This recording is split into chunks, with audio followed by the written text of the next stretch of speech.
So কি অবস্থা সবাই, কেমন আছেন সবাই? সো চলেন ভিডিওটা শুরু করা যাক। আজকে আমি মেইনলি কথা বলবো যে আমার ড্রাইভিং স্কুলে, আমি যে ড্রাইভিং স্কুলে ভর্তি হয়েছি, এই ড্রাইভিং স্কুলে আমার টোটাল কত টাকা খরচ হচ্ছে। কারণ আমি আসলে বাংলাদেশ থেকে ড্রাইভিং করে আসিনি, সেক্ষেত্রে ইউরোপের কান্ট্রিগুলোতে অথবা ফিনল্যান্ডে যাই হোক, এখানে আপনার প্রাইস কিছুটা সেম টু সেম হবে, কারণ কম বেশি হইতে পারে এটা আমি মনে করি। কারণ আমি অন্যান্য কান্ট্রিগুলোতে পর্তুগাল এবং জার্মানিতেও দেখছি প্রায় আপনার খরচ প্রায় সেম। সো আমি হেলসিঙ্কিতে একটা স্কুলে ভর্তি হয়েছি এবং আমি রেকমেন্ড করবো যে যাদের ইউরোপের কান্ট্রিগুলোতে বা ফিনল্যান্ডে যারা আছেন, যাদের কাছে ড্রাইভিং লাইসেন্স নাই, তারা এই স্কুলটাতে ভর্তি হতে পারেন। এখানে ক্লাস, টিচার সবাই অনেক বেশি ভালো এবং পড়ার সিস্টেমও অনেক বেশি ভালো। সো আমি এখানে বেশ কয়েকটা কোর্স আছে, বেসিক কোর্স আছে, আপনার নর্মাল কোর্স আছে, প্রিমিয়াম কোর্স আছে। সো কোর্স ফিগুলো আমি এখানে দিয়ে দিব, আপনারা এখানে দেখতে পারেন। আর সবথেকে মজার বিষয় হচ্ছিল স্কুলগুলোতে কিন্তু আপনার ওরা, যেহেতু এটা ইউরোপের কান্ট্রিগুলোতে কিন্তু ওরা অনেক ভালোভাবে ক্লাস করাবে, কারণ ওরা চাবে যে আপনার প্রপার নলেজটা পান রাস্তায় গাড়ি চালানোর আগে, ঠিক আছে? তো এখন মেইন যে কোশ্চেনটা, যে কত টাকা খরচ হবে ফিনল্যান্ডে আপনি যদি ড্রাইভিং লাইসেন্স করতে চান, তাহলে আপনার টোটাল কত টাকা খরচ হতে পারে। সো সেটার প্রসঙ্গে আসি। আজকে আমি একটা কনসোলার কিনছি, জয়স্টিক আছে আর কি, ঠিক আছে? আপনারা যারা ফিনল্যান্ডে গেম টেম খেলেন, আমি কিন্তু ফিনল্যান্ডে আসার পরে আসলে আমি আমার ছোটোবেলাটাকে অনেক বেশি মিস করি, তাই আমি কিছু জয়স্টিক কিনছি। আমার রুমমেটরা এবং আমার অন্য ফ্রেন্ডসরা সবাই মিলে গেম খেলি আর কি। আমি দেখাবো, এই বিষয়ে একটা ভিডিও বানাবো নেক্সটে। সো মেইন পয়েন্টে আসি, সেটা হচ্ছিল যে আমার ড্রাইভিং করতে কত টাকা খরচ হচ্ছে। সো আমার টোটাল, যদি আমি বাস বলে, আমি কথা ঘোরাবো না, আমি একবারেই এক লাইনতেই বলবো যে আমার টোটাল, যদি আমি ফার্স্ট চান্সে পরীক্ষা পাস করি, তাহলে আমার 2000 ইউরোর মতো খরচ হবে। এটা কম বেশি হইতে পারে, কম হওয়ার তো তেমন বেশি চান্স নেই, তবে বেশি হওয়ার চান্স আছে যদি আমি একবারে পরীক্ষা পাস না করি। কারণ এখানে দুইটা পরীক্ষা হবে, একটা হলো থিওরি এক্সাম হবে, আর একটা হচ্ছে হলো আপনার ড্রাইভিং টেস্টের একটা পরীক্ষা হবে। তবে আরেকটা বেশি ইম্পর্টেন্ট থিং, যেটা হচ্ছিল থিওরি এক্সাম পাস করার কিন্তু আপনার 1 বছর সময় থাকবে। 1 বছরের ভেতরে আপনাকে ড্রাইভিং টেস্টে পাস করতে হবে, কিন্তু আপনি 1 বছরের ভেতরে যদি ড্রাইভিং টেস্টে পাস করতে না পারেন, তাহলে কিন্তু আপনার আবার থিওরি এক্সাম দিতে হবে। এটা একটা পয়েন্ট। আর তো আমি যে কোর্সটাতে ভর্তি হয়েছি আর কি, এটা হচ্ছিল প্রিমিয়াম কোর্স, কারণ আসলে আমার ব্যক্তিগতভাবে আগের কোনো ড্রাইভিং চালানো, মানে গাড়ি চালানো তেমন কোনো এক্সপিরিয়েন্স নাই। সো আমি চিন্তা করছি যে যদি স্কুলে যেহেতু ভর্তি হবো, তাহলে একটা ভালো একটা কোর্স নিয়ে ভর্তি হই। কারণ প্রিমিয়াম কোর্সে আপনার কি সুবিধা, সেটা হচ্ছিল আপনার ড্রাইভিং টেস্ট, যারা আপনাকে গাড়ি চালানো শেখাবে, এবং থিওরি এক্সামগুলো, এগুলো আপনি তুলনামূলক বেশি পাবেন নর্মাল কোর্স অথবা বেসিক কোর্সের থেকে। সো যদিও এটা প্রাইস একটু বেশি, আপনার নর্মাল কোর্স এটা আসলে আপনার 1360 ইউরো, এবং বেসিক কোর্স ওটার প্রাইস আর একটু কম, 990 ইউরো। আর আমি যেটা করতে চাই প্রিমিয়াম কোর্স, সো আমি যেটা করতে চাই প্রিমিয়াম কোর্স, এটা 1660 ইউরো, এবং এটা জাস্ট আপনার স্কুল ফিস, যে আপনাকে স্কুলে তারা গাড়ি চালানো শেখাবে এবং থিওরি ক্লাসগুলো নিবে, এই জন্য আপনার স্কুল ফি হচ্ছে হলো আপনার 1660 ইউরো। দেন আপনার অফিসিয়াল কস্ট আছে, আপনি যখন পরীক্ষায় ফি দিবেন, পরীক্ষা আপনার সাপোজ আপনার স্কুলের কোর্স শেষ হয়ে গেছে, তারপরে কিন্তু আপনি পরীক্ষা দিতে যাবেন। সো পরীক্ষা দিতে আপনার থিওরি টেস্টের জন্য, এক্সামে পরীক্ষা পাস করার জন্য সেটা ফি দিতে হবে। দেন ওটা পাস করার পরে আপনাকে রোড ট্যাক্স এবং আদার্স ইন্স্যুরেন্স আছে, ওগুলো পেড করতে হবে। দেন আপনার ড্রাইভিং টেস্টের জন্য ওটা আলাদা ফি আছে 99 ইউরো, এটা একটা 100 ইউরোর মতো এরকম একটা ফি আছে, এটা পেড করতে হবে। এখন সাপোজ মনে করলেন যে আপনি 40 বা 50 ইউরো দিয়ে থিওরি এক্সামের যে ফিটা, এটা পেড করে আপনি থিওরি এক্সাম পাস করলেন। পাস করার পরে কিন্তু আপনাকে ড্রাইভিং টেস্টের জন্য পরীক্ষা দিতে হবে। ড্রাইভিং টেস্টের জন্য আপনাকে আবার 99 ইউরো পেড করতে হবে ফিনল্যান্ডে। ইউরোপের কান্ট্রিগুলোতে এইরকম কম বেশি প্রাইস হয়, তো আপনি আইডিয়া নিতে পারবেন যে আপনার এই ধরনের একটা কস্ট হইতে পারে আপনি যদি ইউরোপের অন্য কান্ট্রিগুলোতেও থাকেন। যদি আপনি ড্রাইভিং লাইসেন্স সেখানে করতে চান, তাহলে অন অ্যাভারেজ আপনার এরকম খরচ হইতে পারে।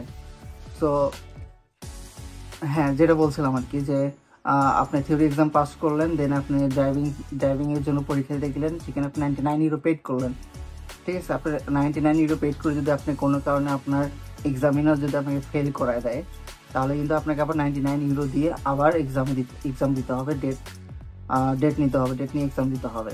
তো এইভাবে আর কি টাকার অ্যামাউন্টটা বাড়ে, কারণ অফিসিয়াল কস্ট প্লাস আপনার স্কুল ফিস সব কিছু মিলে 2000 ইউরোর মতো যাবে, এবং বাকিটা ডিপেন্ড করবে যে আপনি কত আর্লি পরীক্ষা পাস করতেছেন। আপনি যত আর্লি পরীক্ষা পাস করবেন আপনার কস্ট অবশ্যই একটু কম হবে। কিন্তু একটা বিষয় হচ্ছিল ফিনল্যান্ড অথবা ইউরোপের কান্ট্রিগুলোতে বা আপনার দেশের বাইরে যেখানে আপনি ড্রাইভিং লাইসেন্স করেন না কেন, কিন্তু ড্রাইভিং লাইসেন্স করাটা কিছুটা হার্ড আমি মনে করি, কারণ এক্সামও একটু ক্রিটিক্যাল আসে, বাংলাদেশের থেকে অতটা সহজ হয় না। সো আমি চেষ্টা করব যে যারা আপনারা আসতেছেন, যারা আমার ভিডিও দেখতেছেন বা যারা দেশের বাইরে যাওয়ার প্ল্যান করতেছেন, ইউরোপ, অস্ট্রেলিয়া, আমেরিকা, যেখানে যাওয়ার প্ল্যান করতেছেন না কেন, অবশ্যই ড্রাইভিং লাইসেন্সটা বাংলাদেশ থেকে করে আনবেন, আমার মতো ভুল করবেন না। অথবা যারা আমি যে ড্রাইভিং লাইসেন্স নিয়ে আসিনি এই জন্য আমাকে 2,000 থেকে 2,500 ইউরো পেড করে ড্রাইভিং লাইসেন্স করতে হচ্ছে ফিনল্যান্ডে, তো এটা বাংলাদেশি অ্যামাউন্ট আপনার 3 থেকে 3.5 লাখ টাকার মতো খরচ হচ্ছে। সো এই অ্যামাউন্টটা আপনার হয়তো খরচ হবে না যদি আপনি বাংলাদেশ থেকে ড্রাইভিং লাইসেন্স করে নিয়ে আসেন। আর সামহাও যদি আপনি ড্রাইভিং লাইসেন্স করে না নিয়ে আসেন, তাদের জন্য ভিডিওটা, যে তাদের আমার কীরকম খরচ হচ্ছে তাদের একটা আইডিয়া হবে। সো অন এভারেজ আমার রাইট নাও 2,000 ইউরোর মতো খরচ হচ্ছে। ইন ফিউচারে আমি যখন ক্লাস শেষ করব, পরীক্ষা দিব, তখন অবশ্যই আমি আপনাদেরকে জানাবো যে আমার আরও বেশি খরচ হচ্ছে কিনা। আর সবাই একটা কথা জিজ্ঞেস করছেন ফিনল্যান্ডে ইউজড কার নিয়ে একটা ভিডিও করার। সো আমি বেশ কয়েকটা ভিডিও বানাইছি, আমি জাস্ট সময় স্বল্পতার জন্য ভিডিও আপলোড করতে পারিনি। সো আমার কাছে মনে হয়েছিল যেহেতু আমি ড্রাইভিং স্কুলে ভর্তি হয়েছি, এটা অনেক বেশি ইম্পর্টেন্ট আপনাদের সাথে শেয়ার করা, যে আমার কত টাকা খরচ হচ্ছে ফিনল্যান্ডে ড্রাইভিং লাইসেন্স করার জন্য। সো রাইট নাও আমি যেটা মনে করতেছি আমার 2,000 ইউরোর মতো খরচ হচ্ছে। যদি আমি ভালোভাবে পড়াশোনা করি এবং ভালোভাবে এক চান্সে পরীক্ষা পাস করি, আমার 2,000 ইউরো, অ্যাটলিস্ট 2,000 ইউরোর মতো খরচ হবে। আর যদি কোনো কারণে পরীক্ষা ফেল করি তাহলে তো আবার আমাকে পরীক্ষা ফি দিয়ে আবার পরীক্ষা দিতে হবে, এইভাবে কন্টিনিউস আগায় যেতে হবে। তো সেক্ষেত্রে আমার টোটাল কত টাকা খরচ হচ্ছে সেটা আমি আবার পরে একটা ভিডিওতে জানাবো। কিন্তু এই ভিডিওতে আমি এটা জানাচ্ছি যে আমার বেসিক সব কিছু মিলে খরচ হচ্ছে 2,000 ইউরো, বা বাংলাদেশি টাকায় আপনার 2.5 লাখ টাকার মতো খরচ হচ্ছে। আর হ্যাঁ, এটাই আসলে। আর বাকি নেক্সট ভিডিওগুলোতে আমি অবশ্যই জানাবো। আর যেহেতু আজকে জব ছিল না, তাই ভাবলাম যে আজকে বাসায় বসে আপনাদের সাথে এই বিষয়গুলো নিয়ে ডিসকাস করি, শেয়ার করা যাক। আর সবথেকে মজার বিষয় হচ্ছে যে আপনারা গেম খেলতে পছন্দ করেন কিনা, যারা ফিনালি গেম খেলতে চান, আমার সাথে গেম খেলতে চান, অবশ্যই আমার অ্যাপার্টমেন্টে আসবেন গেম খেলার জন্য। ঠিক আছে, আমার কাছে অনেকগুলো জয়স্টিক আছে, এগুলো দিয়ে আপনারা গেম খেলতে পারবেন, যারা গেম লাভার আর কি আমার মতো।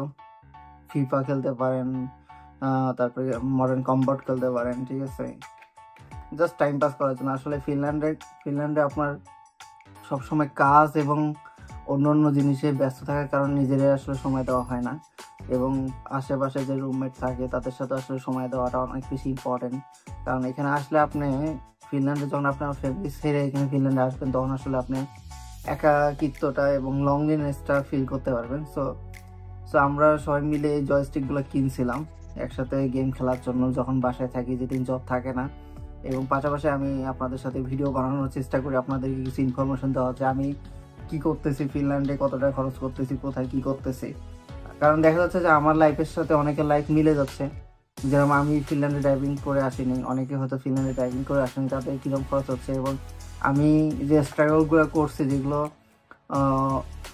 ফিনল্যান্ডে আসার পরে যে স্ট্রাগলগুলো করছে, আমি হয়তো যাবো না যে আমার মতো অন্য কেউ স্ট্রাগলগুলো করুক। আমি হয়তো ড্রাইভিংয়ের জন্য আপনার অন্য অন্য স্কুলেও ট্রাই করছি, সেখানে আপনার পড়ানোর সিস্টেমটা অতটা ভালো না। তো এই জন্য আমি সাজেস্ট করবো যে ভিডিও ডিসক্রিপশন বক্সে অবশ্যই আমার স্কুলের লিঙ্ক দেওয়া থাকবে, আপনি গিয়ে ডাইরেক্ট কোর্স ফিগুলো ওখান থেকে দেখে নিতে পারেন। এবং ড্রাইভিং করার জন্য যে বুকগুলো আপনার প্রি ম্যাটেরিয়ালস হিসাবে স্টাডি করতে পারেন স্কুলে ভর্তি হওয়ার আগে, সেগুলো আমার ডিসক্রিপশন বক্সে দেওয়া থাকবে, ওগুলো চেক আউট করতে পারেন। আর হ্যাঁ, আমার জন্য অবশ্যই দোয়া করবেন যেন আমি ফার্স্ট চান্সে এই পরীক্ষা পাস করি এবং ড্রাইভিং লাইসেন্সটা পাওয়া যায়। একটা কোশ্চেন সবাই ছিল যে ফিনল্যান্ডে ড্রাইভিং লাইসেন্স কয় বছরের দেয়? ফিনল্যান্ডে আপনার 15 বছরের ড্রাইভিং লাইসেন্স দেয়। আসলে হ্যাঁ, ভিডিওতে এটাই বলার ছিল। তো আপনারা যারা সময় নষ্ট করে আমার ভিডিওটা দেখছেন তাদেরকে অবশ্যই অনেক থ্যাঙ্কস। আর যেহেতু এত কষ্ট করে ভিডিওটা দেখছেন, অবশ্যই ভিডিওতে একটা লাইক দিয়েন। আর সাবস্ক্রাইব করে না থাকলে আমাকে সাবস্ক্রাইব করতে পারেন যদি আমার ভিডিও ভালো লাগে বা ইনফরমেটিভ মনে হয়। আর ইউজড কারগুলো নিয়ে আমি ভিডিও আপলোড করার চেষ্টা করবো ফিনল্যান্ডে অথবা ইউরোপের কান্ট্রিগুলোতে। আর এই ক্যাপটা কেমন লাগছে অবশ্যই জানাবেন। এটা হলো বাফু গ্রাজুয়েশন ক্যাপ, এটা আমার আগে ছিল, তাই ভাবলাম যে যেহেতু আমার মাথা আমি চুল কাটছি, তো ভাবলাম যে ক্যাপটা পরে আপনাদের সাথে ভিডিও বানাই। তো যাই হোক, এটাই ছিল ভিডিওতে, ভিডিও আর লং করবো না। অবশ্যই আমার ভিডিও ভালো লাগলে অবশ্যই আমার সাথে থাকতে পারেন, সাবস্ক্রাইব করে আমাকে হেল্প করতে পারেন। তাদের জন্য সবাইকে সাজেস্ট থাকবে যে বাংলাদেশ থেকে আসার আগে অবশ্যই ড্রাইভিং লাইসেন্স করে নিয়ে আসবেন। এই ভুলটা করবেন না, কারণ আদারওয়াইজ ড্রাইভিং করে না নিয়ে আসলে আপনার আপনার ড্রাইভিং লাইসেন্স না নিয়ে আসলে আপনার কিন্তু অনেক টাকা পেইড করে ফিনল্যান্ডে অথবা ইউরোপের কান্ট্রিগুলোতে আপনার ড্রাইভিং করতে হবে।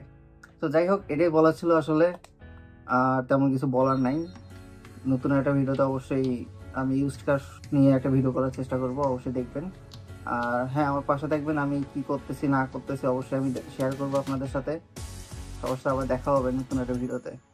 Take care, bye by.